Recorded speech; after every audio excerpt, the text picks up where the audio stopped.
Hello बच्चों, let's see this question. The question says amoeba is capable of regeneration. This is only possible from हमें यहाँ पे चार option दे रखे हैं.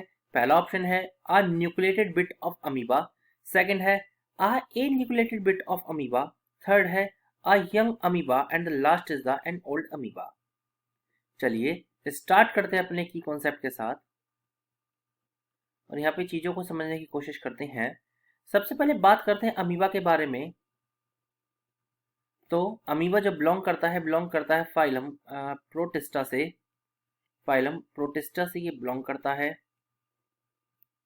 अब इसकी कुछ कैरेक्टरिस्टिक हम जान लेते हैं अमीबा की, जो कि हमारे लिए बहुत इंपॉर्टेंट हमें यहाँ पे देखने को मिलती हैं.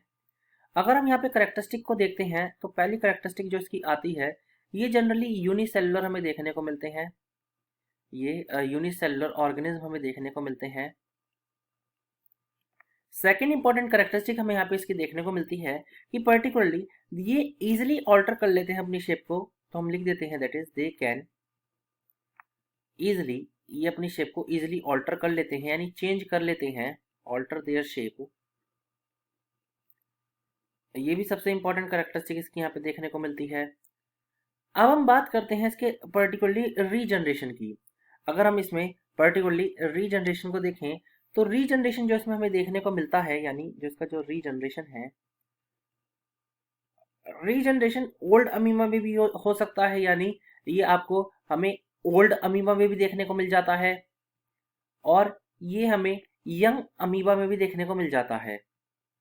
बट इसकी एक कंडीशन हमें यहाँ पे जाननी होती है. उस कंडीशन को हमें यहाँ पे फुलफिल करना होता है और वो कंडीशन ये होती है कि पर्टिकुलरली उनके पास क्या हो, न्यूक्लिएटेड बिट हो अमीबा का. जी हाँ, मतलब कहीं ना कहीं न्यूक्लियस उसके अंदर प्रेजेंट हो, that is nucleated bit of amoeba. इसी के साथ साथ अमीबा के साथ साथ जितने भी ग्रुप होते हैं प्रोटोजोन्स के, सभी जो है पर्टिकुलरली डिवीजन शो करते हैं.